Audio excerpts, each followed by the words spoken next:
না না, এইবারেই অজিত আগারকর ডিসাইড করবে কে খেলবে কে খেলবে না। তার তো কোনো যোগ্যতা নাই ভাই। কে কাকে কি বানিয়ে দেয় আমি বুঝতে পারি না।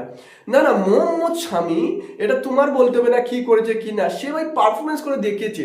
ওডিআই ওয়ার্ল্ড কাপে চ্যাম্পিয়ন্স ট্রফিতে কিভাবে খেলেছে ভাই, কিভাবে ভাই ভারতীয় ফ্যানদের ভাই মন জয় করেছে। ঠিক আছে আমরা ওডিআই ওয়ার্ল্ড কাপ জিততে পারিনি, কিন্তু চ্যাম্পিয়ন্স ট্রফি জিতেছি ভাই।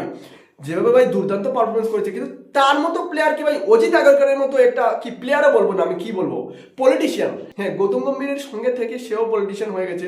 সে ভাই মোহাম্মদ শামির মতো প্লেয়ারকে বাইরে বসে দিয়েছে, না টেস্টের চান্স দিচ্ছে, না ইন্ডিয়ার ওডি টিমে চান্স দিচ্ছে। কি করছে আমি বুঝতে পারছি না। একদিকে মোহাম্মদ শামি, একদিকে মোহাম্মদ সিরাজ এত দুর্দান্ত বোলিং করছে।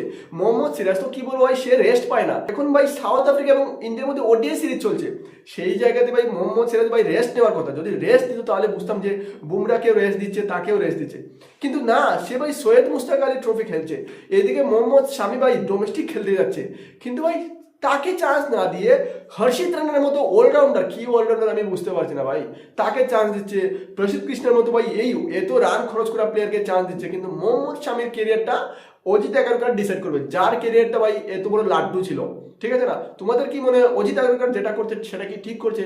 তোমরা কমেন্ট করে বলে দিও।